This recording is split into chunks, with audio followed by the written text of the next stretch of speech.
세례 요한은 오늘 말씀에서 세례를 받기 위해서 나온 수많은 유대인들을 향해서 이렇게 선언을 합니다. 보라, 세상 죄를 지고 가는 하나님의 어린 양이로다. 세례 요한은 자기 자신을 광야에서 외치는 자의 소리다, 그렇게 얘기를 했어요. 그리고 주의 길을 예비하고 주의 길을 평탄케 하는 자다, 이렇게 자기를 소개했어요. 세례 요한은 구약 시대를 마무리하는 마지막 선지자입니다. 그러면서 동시에 신약 메시아의 시대를 여는 첫 번째 선지자이기도 합니다. 여러분, 옛날에 왕이나 황제나 높은 지위에 있는 그런 귀족들, 사람들을 한 고을의 사또님만 돼도 그 앞에 그 길을 예비하는 자 또는 외치는 자의 소리가 있었어요. 사또님 행차시다, 길을 멈춰라. 또는 사또님 행차시다, 모두 엎드려라. 이렇게 외치는, 그 외치는 자의 소리예요. 그 소리를 들으면 누가 지나가는지 모르지만 그 소리를 듣는 순간, 아, 이분이 사또님이 지나가시는구나 하고 그 자리에 엎드리거나 비키거나 이렇게 했단 말이죠. 주의 길을 예비하는 자, 외치는 자. 그러면 세례 요한은 당연히 예수님이 지나가실 때 보라, 하나님의 아들 예수 그리스도시다, 이렇게 외쳐야 되잖아요. 그런데 그렇게 외치지 않고 오늘 말씀에 보니까 보라, 세상 죄를 지고 가는 하나님의 어린 양이로다, 이렇게 외친단 말이에요. 자, 우리는 이 하나님의 어린 양이로다 이 말을 들으면 그렇게 뭐 크게 생각되는 게 없어요. 그냥 하나님의 제단에서 드려지는 제물의 어린 양, 그걸 생각하지요. 그런데 유대인들은 그렇지가 않아요. 유대인들은 그 소리를 듣는 순간 여러 가지를 생각해요. 자, 여러분, 외국 사람들은 김치 그러면 배추 포기로 된 그 김치를 생각해요. 근데 우리는 김치 그러면 여러 김치를 생각할 수 있어요. 한국 사람이기 때문에. 그래서 물론 배추김치도 있지만 총각김치, 열무김치, 뭐 갓김치, 물김치, 파김치, 백김치도 있고 뭐 김치 종류가 얼마나 많아요. 그걸 쫙 생각을 한단 말이에요. 김치할 때. 그것처럼 우리는 하나님께 드려지는 그 한 마리의 어린 양, 하나님의 어린 양이로다, 그걸 생각하는데 유대인들 머릿속에는 차차차차 하고 몇 개의 어린 양이 싹 지나가요. 오늘 그 어린 양, 보라, 세상 죄를 지고 가는 하나님의 어린 양, 그 어린 양, 유대인들이 생각하는 그 어린 양을 시대별로 몇 개만 생각하면서 하나님의 은혜를 함께 나누고자 합니다.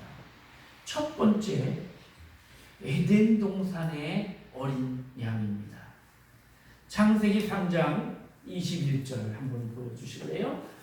같이 읽어볼게요. 시작. 여호와 하나님이 아담과 그의 아내를 위하여 가죽 옷을 지어 입히시기나. 하나님께서 인간을 에덴 동산에 살게 해주셨어요. 그런데 거기서 인간은 하나님 말씀을 어기고 선악과를 따먹지요. 그리고 자기 자신들이 범죄했다는 걸 깨닫고 수치스러워서 무화과 나무 잎으로 치마를 만들어 입었다고 성경이 기록해요. 여러분, 무화과 나무는 우리나라도 있으니까 아시죠? 그 나무 잎 이렇게 생긴 거? 그거를 이렇게 엮어가지고 치마를 만들어 입었는데 그게 얼마나 가겠어요? 오전 한 서너 시간 지나니까 시들시들 해가지고 똘똘똘 말리기 시작하고 건드리기만 해도 부서지고 이런단 말이지요. 그런 그 인간에게 하나님께서 나타나셔서 책망하시고 그리고 그 범죄에 대한 벌을 얘기하신 후에 가죽 옷을 만들어 입히셔서 에덴에서 밖으로 나와 살도록 하셨대요. 가죽옷, 영어 성경에 보니까 garment of skin 이렇게 돼 있어요. 가죽, 스킨, 이 피부로 된, 가죽으로 된 옷. 그런데 그러면 가죽옷이라면 어떤 짐승이나 사람이나 누군가의 가죽일 거 아닙니까? 그럼 누구의 가죽이냐? 그리고 이 가죽옷을 누가 만들었느냐? 성경에 보니까 어떤 짐승이라고 나와 있지 않아요. 그런데 성경을 연구하는 신학자들은 다 연구를 하면서 대부분이 이 가죽은 양의 가죽이라고 그렇게 주장을 해요. 왜 그런가 하면 그 이후에 쭉 나오는 말씀들을 보면서 유추해낼 수가 있는 거예요. 그 가죽옷을 누가 만들었어요? 하나님이 직접 어떤 짐승을 잡아서 그 가죽을 벗겨가지고 그것으로 아담과 하와의 옷을 만들어 입히셨다는 거예요. 자, 창세기 4장에 가면 이제 인간이 범죄한 후에 아담과 하와가 가인과 아벨을 낳지요. 그 가인과 아벨이 어느 정도 성장한 후에 하나님께 제사를 드려요. 이때 드리는 이 제사가 어떤 제사일까? 왜 제사를 드릴까? 그때 이 제사를 아담이 범죄한 것에 대한 속죄의 제사라고 보는 거예요. 그러니까 하나님께서는 아담에게 그렇게 범죄한 것에 대해서 야단을 치시고 성경에는 기록되지 않았지만 너는 이제부터 네 죄를 용서받는 번제, 이 제사를 내게 드려라 이렇게 명령하신 것 같아요. 그러니까 아담이 그렇게 하나님께 제사를 드렸을 것이고 그것을 자식들에게 가르쳤을 거예요. 그러니까 가인과 아벨도 성장해서 아버지가 시킨 대로 하나님께 제사를 올리자 이렇게 됐을 거고, 그런데 성경에 보니까 가인은 농사를 짓는 자였어요. 그래서 농사를 지으면서 그 농산물 중에 따로 하나님께 제물을 드렸어요. 그런데 아벨은 양을 쳤어요. 따로. 그 당시 양고기를 먹지 않았습니다. 고기를 먹는 육식은 노아 홍수 이후에 시작된 거예요. 그러니까 그전에는 양을 기를 이유가 없어요. 물론 양의 젖을 짜서 우유를 마시기 위해서 그랬다 이럴 수는 있죠. 양의 털을 깎아서 그래서 옷을 만들어 입기 위해서 그랬다 이렇게 말할 수 있지만 그 당시는 그렇게 추운 시대는 아니었어요. 따뜻한 기후였단 말이죠. 그러니까 그러면 아벨이 왜 양을 길렀을까? 애완동물로 키웠을까? 아니에요. 이 아벨은 온전히 하나님께 예배드리기 위해서, 이 제사하기 위해서 양을 별도로 기른 거예요. 그리고 하나님께 제물을 드렸어요. 그러니까 이런 모든 그 이후에 이제 시내산에 갔을 때 하나님이 제사법을 제도로 만드시지요. 십계명과 율법을 주면서 너희는 이렇게 제사를 드려라 하고 정식으로 제도화할 때까지 그 이전에는 구전으로 그게 전해져 온 거예요. 아담 이후로. 하나님께서 그렇게 드리도록 아담을 통해 가르쳤던 거예요. 그러니까 그때 드려진 그 제물들이 양이었단 말이죠. 그래서 이 에덴 동산에서 아담과 하와를 위해 죽은 그 가죽의 주인은 양이었을 것이다. 이렇게 추측을 해보는 거예요. 하나님께 에덴 동산에서 하나님께서 인간을 위해서 잡은 그 짐승이 어린 양, 에덴 동산에서 죽은 양, 바로 세상 죄를 지고 가는 하나님의 어린 양 예수 그리스도를 상징하는 거예요. 이 인간 최초 범죄, 그래서 가죽옷을 만들어 입힌 이 사건은 그래서 아담의 부끄러움, 하와의 수치를 가렸던 것처럼 예수님께서 에덴 동산의 어린 양같이 죽으셔서 가죽을 남기시고 그것으로 우리의 죄를 사하시고 우리의 모든 수치를 가리셨다는 거지요.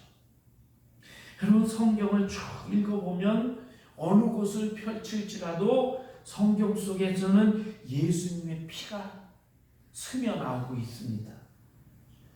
과거에 제가 어릴 때 성경책은 이렇게 비닐로 이렇게 해가지고 조그만 거에 빨간색 칠을 했어요. 저를 어릴 때 가르치던 목사님이 이거 예수님 보혈을 상징한다. 그때는 그냥 아무 의미 없이 들었는데 생각해 보니까 성경 전체에 예수님의 보혈이 쓰여 있어요. 구약을 펴도 구약의 여러 구약 성경 어디에도 신약을 펴도 거기에 예수님의 피가 흐르고 있단 말이죠. 그 예수님의 피가 강물같이 흘러서 우리의 수치를 가리는 가죽옷이 되었어요. 두 번째 어린 양, 세상 죄를 지고 가는 하나님의 어린 양은 유월절 양입니다. 출애굽기 12장 말씀 한번 볼게요. 같이 읽어봅니다. 시작. 너희 어린 양은 흠없고 1년 된 수컷으로 하되 양이나 염소 중에서 취하고 이달 열날까지 간직하였다가 해질 때에 이스라엘 회중이 그 양을 잡고 그 피를 양을 먹을 집 좌우 문설주와 인방에 바르고 흠없고 1년 된 수컷으로 된 양이나 염소, 여기 유월절 어린 양이에요. 이스라엘 백성이 애굽에서 종노릇했어요. 그러다가 하나님의 계획과 은혜 속에 애굽에서 나오게 됩니다. 그런데 이 애굽의 당시에 그 바로 왕은 람세스 2세였는데 얼마나 고집이 센지 하나님의 말씀을 따르질 않아야 안 된다. 노 해요. 하나님께서 모세를 통해서 재앙을 내리십니다. 천재지변을 내리시고 자연재해를 일으키시고 이러면서 9가지 재앙을 내리셨어요. 피, 개구리, 이, 악질, 독종, 우박, 메뚜기 이런 것들을 막 내리시는데 람세스 2세 이 바로는 굴복하지 않아요. 그러다가 끝부분에 가서는 이거 도저히 안 되겠다니까 그래 그렇게 해줄게 했다가 또 그 재앙이 끝나면 안 된다 이렇게 자꾸 변심을 해요. 그러니까 할 수 없이 마지막 10번째 재앙을 내리시지요. 장자의 죽음이에요. 모든 이 애굽에 있는 장자는 심지어 짐승까지 개, 소, 돼지 이런 짐승까지도 첫 번째 태어난 것은 다 죽었어요. 그러니까 집집마다 장례가 일어나죠. 그런데 우리가 아는 대로 유월절 어린 양, 이 어린 양을 오늘 말씀을 보니까 정월 10일에 어린 양을 준비를 해요. 유대 달력으로 10일 날 딱 준비를 해뒀다가 1년 된 양을 그러다가 14일 날 정월 14일 그날 열 나은 날 그때까지 간직했다가 그날 열 나은 날 그 해질 무렵에 양을 잡아요. 그래가지고 그 철철 흐르는 피를 문설주와 이 지방에 문지방 인방이라고 돼 있죠. 여기 거기다가 쫙 발라요. 그래놓고 그 고기를 그 밤에 먹습니다. 그렇게 먹고 이제 내일 새벽 일찌감치 출발해야 되니까 든든하게 그렇게 해놓는 거예요. 그런데 그 양의 피가 칠해진 그 집 문 앞에는 하나님의 죽음의 사자가 피하여 갔어요. 그래서 패스오버예요.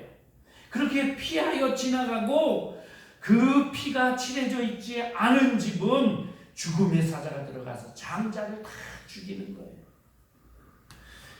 애굽 사람이라도 그 말을 듣고 그 소문을 듣고 야 그렇게 했다더라 우리도 그렇게 하자 하고 어린 양을 잡아서 피를 칠했다면 그 집이 애굽 사람의 집이라도 죽음의 사자는 넘어갔어요. 누구든지 어린 양의 피를 칠하면 바로 이 어린 양, 6월절의 어린 양이 예수님이십니다. 예수님이 이 땅에 오셔서 마지막 만찬을 제자들과 하지요. 그 만찬이 6월절 만찬이에요. 6월절 만찬을 하면서 상징적으로 이것은 너희를 위하여 주는 내 몸이다. 이것은 너희를 위하여 흘리는 내 피다. 그렇게 하시고, 그리고 그 유월절 절기 바로 직전에 예수님 십자가에 달려 죽으셨어요. 누구든지 그 예수 그리스도의 피가 가슴 속에 그 믿음에 칠해져 있는 자에게는 죽음이, 사망이, 사탄의 권세가 들어오지 못하고 넘어가는 거예요. 고린도전서 5장 7절에 이렇게 말씀해요. 우리의 유월절 양 곧 그리스도께서 희생되셨느니라. 예수님께서 유월절 양이 되셔서 그래서 죽으셨어요. 보라, 세상 죄를 지고 가는 하나님의 어린 양이로다. 이 말 속에 바로 이 유월절 양이 있는 거예요. 이건 우리도 알고 있고 유대인들도 알고 있죠. 다음 세 번째, 하나님의 어린 양은 아사셀 양입니다. 이 아사셀 양은 성경에 아주 간단하게 기록되어 있어서 잘 몰라요. 그런데 성경을 깊이 연구해 보면 이스라엘 백성들이 평상시에 죄를 지으면 양이나 소나 염소나 가난한 자들은 비둘기를 가지고 가서 속죄 제물로 드렸어요. 이건 평상시고요. 매년 7월 10일이 되면 대속죄일이 돼요. 이 대속죄일이 되면 대제사장이 성전 안에 지성소, 이 앞에 강단이라고 오늘날 볼 수 있는 지성소에 들어가요. 지성소에 함부로 안 들어가요. 못 들어가요. 이게 지성소에 1년에 딱 한 번 들어가서 이스라엘 모든 민족의 죄를 다 하나님께 고하고 그렇게 드리는 제사가 있어요. 이게 대속죄일 제사예요. 이 날이 유대 달력으로 7월 10일입니다. 이때에 매 평상시 드리는 그 제물 제사와는 좀 다른 형태의 제사를 드려요. 염소 2마리를 취합니다. 한 마리는 여호와를 위하여, 한 마리는 아사셀을 위하여. 그 2마리를 제비를 뽑아서 선택을 해요. 그래서 한 마리는 우리 그 평상시에 드렸던 것처럼 이스라엘 모든 민족의 죄를 다 뒤집어 씌워서 하나님 제단의 제물로 드려요. 그리고 또 한 마리는 아사셀을 위해서 제비 뽑힌 양은 따르게 처리를 합니다. 자, 오늘 말씀 레위기 16장에 있는 말씀입니다. 쭉 한번 읽어볼게요. 시작. 아사셀을 위하여 제비 뽑은 염소는 산채로 여호와 앞에 두었다가 그것으로 속죄하고 아사셀을 위하여 광야로 보낼지니라. 21절로 가서 아론은 그의 2 손으로 살아있는 염소의 머리에 안수하여 이스라엘 자손의 모든 불의와 그 범한 모든 죄를 아뢰고 그 죄를 염소의 머리에 두어 미리 정한 사람에게 맡겨 광야로 보낼지니 염소가 그들의 모든 불의를 지고 접근하기 어려운 땅에 이르거든 그는 그 염소를 광야에 놓을지니라. 자, 아사셀을 위해서 제비 뽑은 양, 여호와를 위하여 제비 뽑은 양은 제물로 드렸어요. 아사셀을 위해서 제비 뽑은 양은 대제사장 아론이 그 머리에 안수합니다. 일반적인 평소에 하나님 앞에 드려지는 그 제물의 양이나 소나 염소나 이런 것들은 제사장이 안수하지 않아요. 끌고 온 그 사람, 여러분 성도들이 거기다가 자기 죄를 뒤집어 씌우는 거예요. 그리고 나서 제사장이든 제사장이 잡아요. 또는 그 사람이 직접 잡기도 해요. 자, 이렇게 하는데 이거는 제사장이 그 양에게 죄를 전가해요. 죄의 전이 또는 죄의 전가예요. 그렇게 죄를 다 이스라엘의 죄를 다 뒤집어 씌워요. 그리고 미리 선택한 한 사람에게 이 양을 끌고 가라 그래요. 그러면 그 사람이 이 양을 끌고 예루살렘 거리를 쭉 지나가는 거예요. 그러면 이스라엘 백성들이 그 지나가는 그 아사셀 양이죠. 그 양을 향해 온갖 저주를 퍼붓습니다. 막 욕을 하고 침을 뱉고 털을 뽑기도 하고 때리기도 하고 이래요. 그럼 그 어린 양이 이유도 모르잖아요. 이유도 모르면서 그 예루살렘 거리를 지나가면서 이리 맞고 저리 맞고 피투성이가 되고 다 지쳐요. 그래서 헐떡거린단 말이에요. 그렇게 해서 헐떡거리는 그 양을 끌고 간 그 사람, 택한 그 사람은 끌고 사람이 없는 광야로 가요. 그리고 그 광야에 버립니다. 광야로 버려요. 이 양은 광야에 버려져요. 온몸이 그냥 상처와 멍과 이 초죽음이 돼가지고, 그래서 그 광야에서 이 양은 어떻게 하겠어요? 혼자 소리 지르면서 울겠지요. 그렇게 소리 지르 울면 그 소리를 듣고 또는 그 피냄새를 맡고 맹수들이 오는 거예요. 그 맹수들이 와서, 늑대나 일이나 여우나 이런 맹수들이 와서 아마도 그 양을 잡아먹겠지요. 잡아먹지 않는다면, 그 양이 그래서 그 밤에 살아났다면 그 양이 광야에서 살 수 있을까요? 결국은 며칠 후에 죽을 거예요. 어떻게 죽든지. 이 아사셀의 정확한 의미는 몰라요. 그래서 성경학자들은 두 가지로 얘기합니다. 아사셀은 첫 번째, 내어놓는다는 뜻이다. 또 다른 뜻은 사탄, 마귀를 의미한다.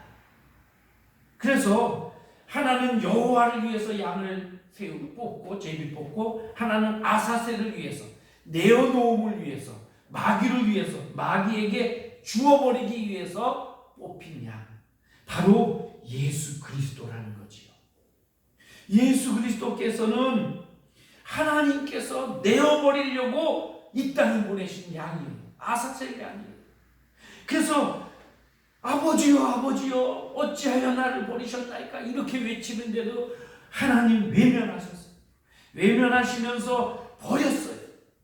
이 아사셀 양 대신 예수 그리스도는 채찍에 맞고 사람들의 비난과 조롱과 뺨을 맞으시면서 밤새도록 그렇게 모욕을 당하시고, 그리고 예루살렘 거리로 비틀거리면서 십자가를 지고 걸어가셨어요. 그리고 마침내 광야와 같은 골고다 언덕에서 버려지셔서 십자가에 달려 죽으셨단 말이죠.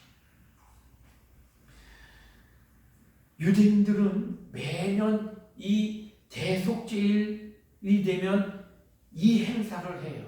이 행사를 해왔어요.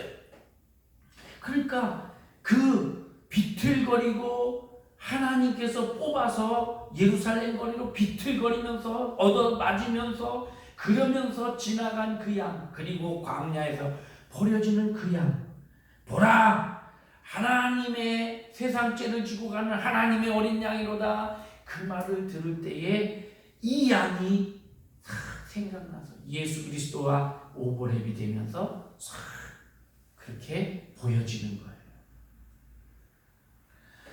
네 번째로 세상 죄를 지고 가는 하나님의 어린 양, 이사야서에 나오는 도수장으로 끌려가는 어린 양입니다. 이사야 53장에 보면 예수님이 고난받는 장면을 아주 잘 그렇게 묘사를 하고 있어요. 그는 주 앞에서 자라나기를 연한 순 같아. 그리고 마른 땅에서 나온 뿌리 같아서 고운 모양도 없고 풍채도 없고 우리가 보기에 흠모할 만한, 좋아할 만한 것이 아무것도 없었다. 그는 멸시를 받아 사람들에게 버림을 받고 고생을 했고 여러 가지 질고를 아는 자라. 사람들이 그에게서 얼굴을 가리는 것처럼 멸시하고 그를 귀히 여기지 않았다. 그는 슬픔을 당하고 고통을 당하였지만 우리는 생각하기를 그는 징벌을 받아 하나님께 맞는다. 그래서 고난받는다. 이렇게 오해했도다. 그렇게 말하면서 5절 이후에 이렇게 말합니다. 같이 읽어봅니다. 시작. 그가 찔림은 우리의 허물 때문이요 그가 상함은 우리의 죄악 때문이라. 그가 징계를 받음으로 우리는 평화를 누리고 그가 채찍에 맞음으로 우리는 나음을 받았다. 우리는 다 양 같아서 그릇 행하여 각기 제 길로 갔거늘 여호와께서는 우리 모두의 죄악을 그에게 담당시키셨도다. 그가 곤욕을 당하여 괴로울 때에도 그의 입을 열지 아니하였으며 마치 도수장으로 끌려가는 어린 양과 털 깎는 자 앞에서 잠잠한 양같이 그의 입을 열지 아니하였도다. 예수님께서 붙잡혀가서 신문을 받을 때, 그럴 때에 거기 있던 하속들, 종들이죠. 막 이것저것 잡느라는 종들이 예수님을 뺨을 치고 침을 뱉으면서 조롱을 했어요. 그럴 때에도 예수님 잠잠하셨다고 성경이 기록해요. 마태복음 26장에 보면 예수님이 채찍에 맞을 때에도 잠잠하셨어요. 빌라도가 불러서 빌라도 앞에 갔을 때에도 몇 마디 하시고는 더 이상 말하지 않으셨어요. 빌라도가 이상하게 여겼어요. 그래서 야, 왜 말을 안 하느냐?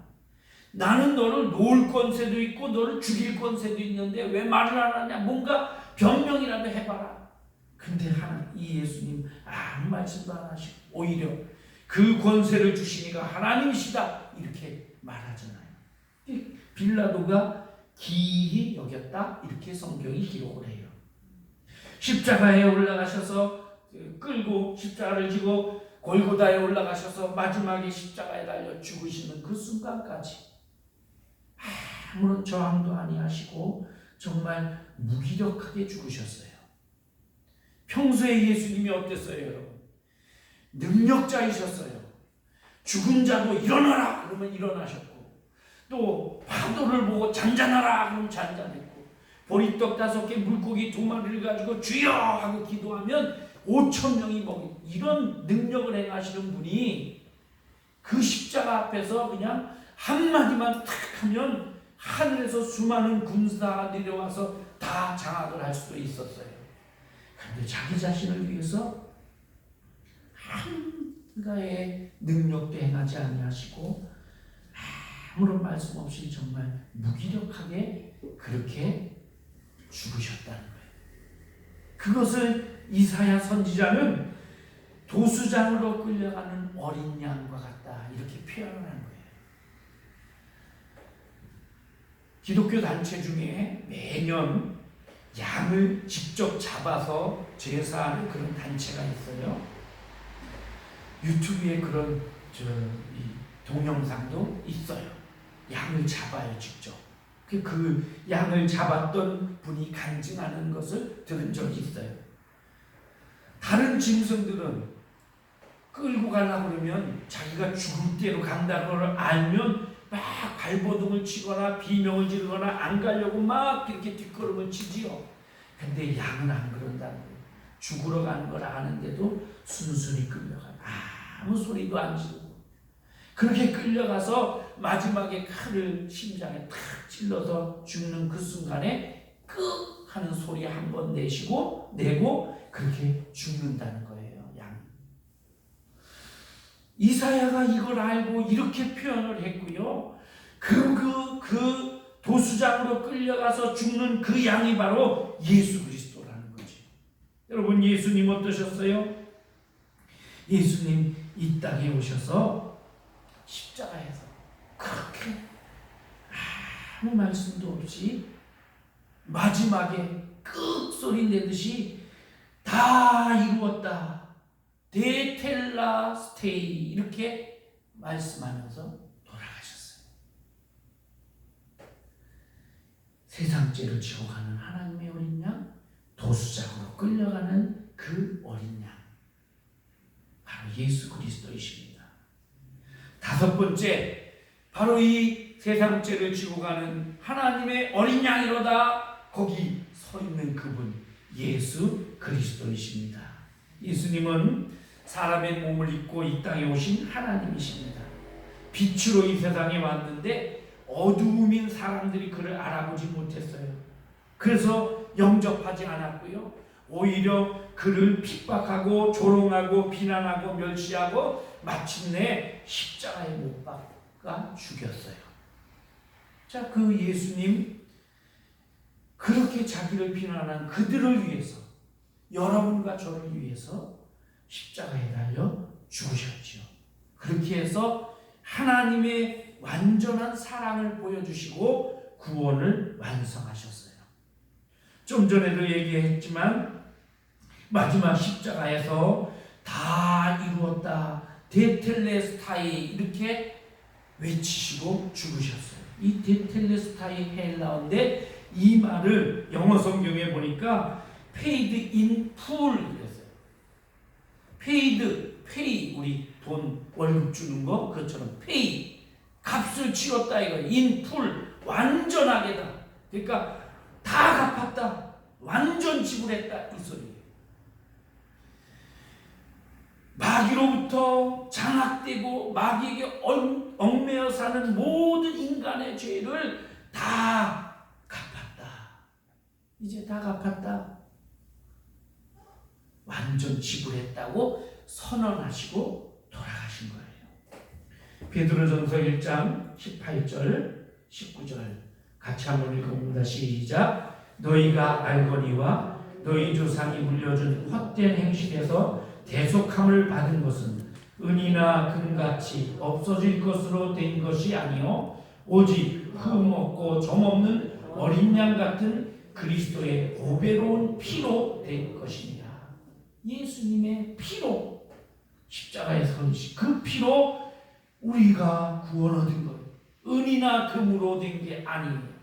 계시록 5장 1절부터 7절 좀 긴 말씀인데 한번 그래도 읽어볼게요. 시작. 내가 보매 보좌에 앉으신 이의 오른손에 책이 있으니 안팎으로 썼고 7인으로 봉하였더라. 또 보매 힘있는 천사가 큰 음성으로 외치기를 누가 책을 펴며 그 인을 떼기에 합당하냐 하니 하늘 위에나 땅 위에나 땅 아래에 능히 책을 펴거나 보거나 할 이가 없더라. 이 책을 펴거나 보거나 하기에 합당한 자가 보이지 않기로 내가 크게 울었더니 장로 중에 하나가 내게 말하되 울지 말라. 유대 지파의 사자 다윗의 뿌리가 이기었으니 이 책과 그 7인을 떼시리라 하더라. 내가 또 보니 보좌와 네 생물과 장로들 사이에 어린 양이 섰는데 일찍 죽임을 당한 것 같더라. 7뿔과 7눈이 있으니 이 눈은 온 땅에 보내심을 입은 하나님의 7영이더라. 어린 양이 나와서 보좌에 앉으신 이의 오른손에서 책을 취하시니라. 사도 요한이 환상을 봤어요. 하나님 보좌를 보는데 그 보좌에 앉으신 거룩하신 하나님 오른손에 책이 들려 있었대요. 이 책은 우리가 갖고 있는 이런 책이 아닙니다. 두루마리예요. 두루마리를 책이라고 표현한 거예요. 그 책. 근데 그 책을 보니까 그 두루마리를 보니까 앞에도 뒤에도 뭔가 잔뜩 써 있어요. 그리고는 다 돌돌돌 말아서 마지막에 7개의 도장을 꼭꼭꼭 찍어가지고 그래서 딱 묶어놨어요. 이 7봉인 이거는 아무나 떼면 안 돼요. 아무나 떼면 이건 위법이 되고 불법이 되고 그런 사람은 걸려 들어가는 거예요. 우리도 여러분 국가의 공공기물에 열쇠가 잠겨 있는데 이게 뭐야 이거 아무나 가서 그걸 잘라버리거나 열거나 이러면 안 되죠. 자격이 있는 사람만이 그걸 여는 것처럼 이 봉인이 다 돼 있으면 이 봉인된 것을 뗄 수 있는 자격자만 떼는 거예요. 그런데 하늘 위를 보나 땅을 보나 땅 아래에 있는 걸 보나 어디를 봐도 이걸 뗄 자격 있는 사람이 안 보여요. 그래서 이 사도 요한이 우는 거예요. 우는데 막 우니까 하나님 보좌 앞에 24명의 장로가 있었는데 이 24명의 장로 중에 하나가 와서 울지 마라. 유다 지파의 사자 다윗의 뿌리가 이겼으니 이 책과 7이 봉인을 뗄 자가 그분이다. 이렇게 얘기를 해요. 그래서 울다가 말고 딱 보니까 그 보좌에 하나님의 보좌가 있고 그 보좌 좌우편으로 이 네 생물이 다 지키고 있는데, 그리고 장로들이 있는데 그 사이에 어린 양이 딱 서 있어요. 근데 그 어린 양이 딱 서 있는데 보니까 일찍 죽었어. 젊어서 죽었어. 이분이 바로 예수 그리스도시지요. 이 어린 양을 보니까 7뿔과 7눈이 있대요. 그럼 괴물이 아니다. 이건 상징적인 거예요. 7뿔은 완전한 힘을, 권력을 의미하고 7눈은 완전한 지혜를 의미해요. 그리고 7영이 세상에 보내심을 받았다. 이렇게 기록을 해요. 그 어린 양이 보좌에 있는 그 두루마리를 쫙 들어서 그래서 취하셨대요. 거기까지가 오늘 말씀이에요. 자, 그런데 그 다음에 이 7인을 이 어린 양이 하나씩 떼십니다. 그것이 이제 요한계시록 6장부터 쭉 나오는 거예요. 이 어린 양, 하나님의 보좌 앞에 서 계신 이 어린 양이 바로 예수 그리스도. 십자가에 의해서 다 이루었다 테텔레스타에 이렇게 외치신 그분. 그 7인을 뗄 자격이 있는 분, 그분이에요. 십자가에서 죽으셨고 죽음으로 끝난 게 아니고 부활하시고 승천하셔서 하나님 우편에 계신 그분. 그러니까 이렇게 그 두루마리 책을 딱 취하니까 24 장로들과 네 생물이 하나님께 찬양을 올려드립니다. 일찍이 죽음을 당하사 각 족속과 방언과 백성과 나라 가운데에서 사람들의 피로 사서 하나님께 드리시고 그들로 우리 하나님 앞에 나라와 제사장을 삼으셨으니 그들이 땅에서 왕노릇 하리로다. 이렇게 노래를 불러요. 그 다음에 네 생물과 24 장로들이 찬양을 합니다. 죽임을 당하신 어린 양은 찬송을 받으시기에 합당하도다.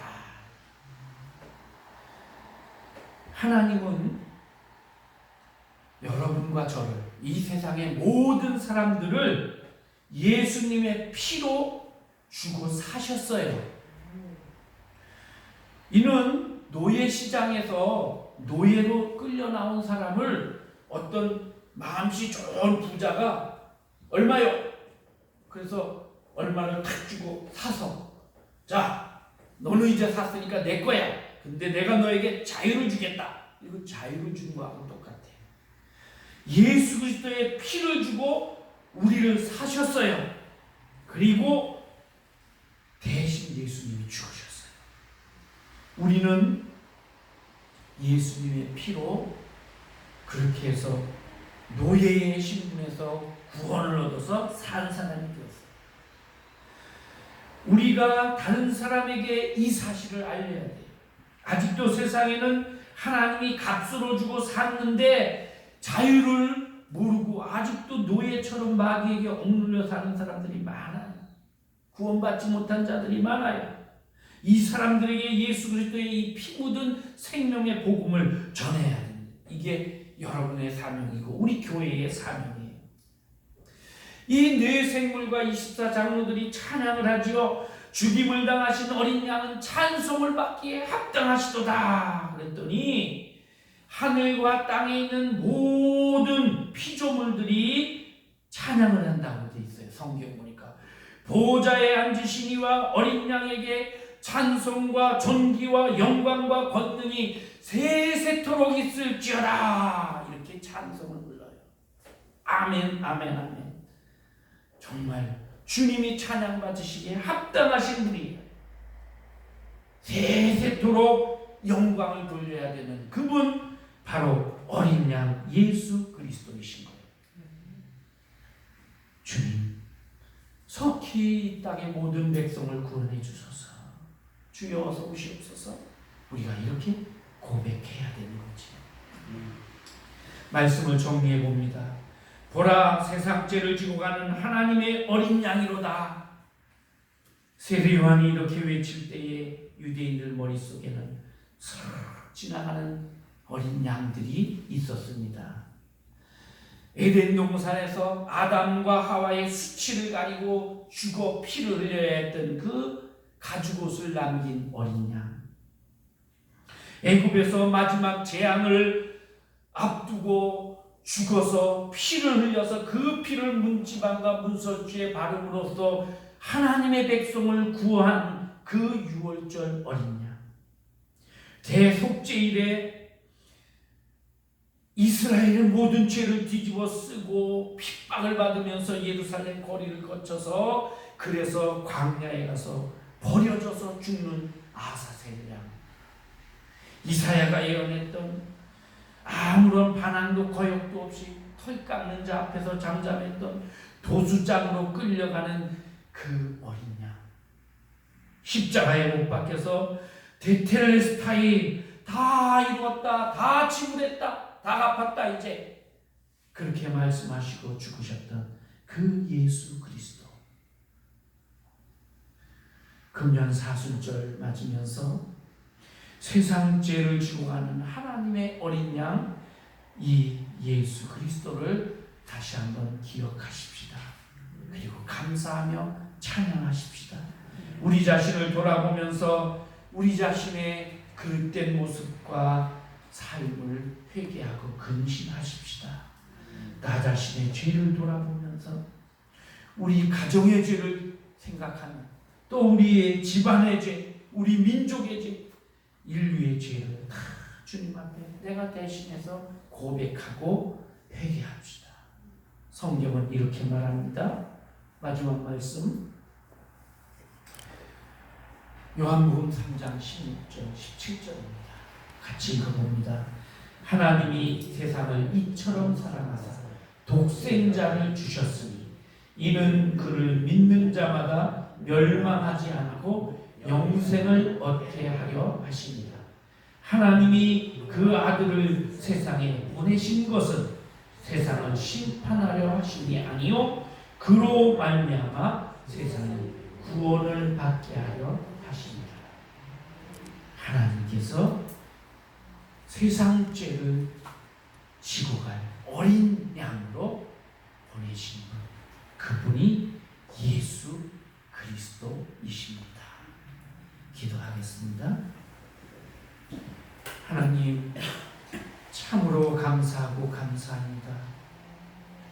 우리를 위해서 이 땅에 어린 양 예수 그리스도를 보내주셨습니다.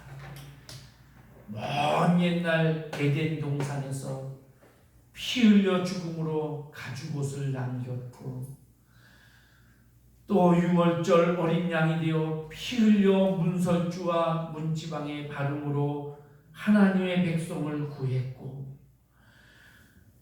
대속죄일에 이스라엘의 모든 죄를 뒤집어 쓰고 광야에 버려졌고, 도수장으로 끌려가는 어린 양처럼 잠잠하시던 십자가 위에서 구원을 완성하신 어린 양 예수 그리스도를 우리에게 보내주신 것 감사합니다.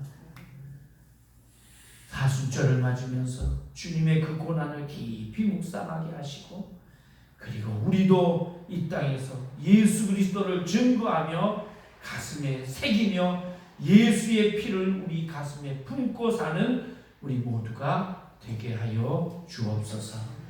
예수님의 이름으로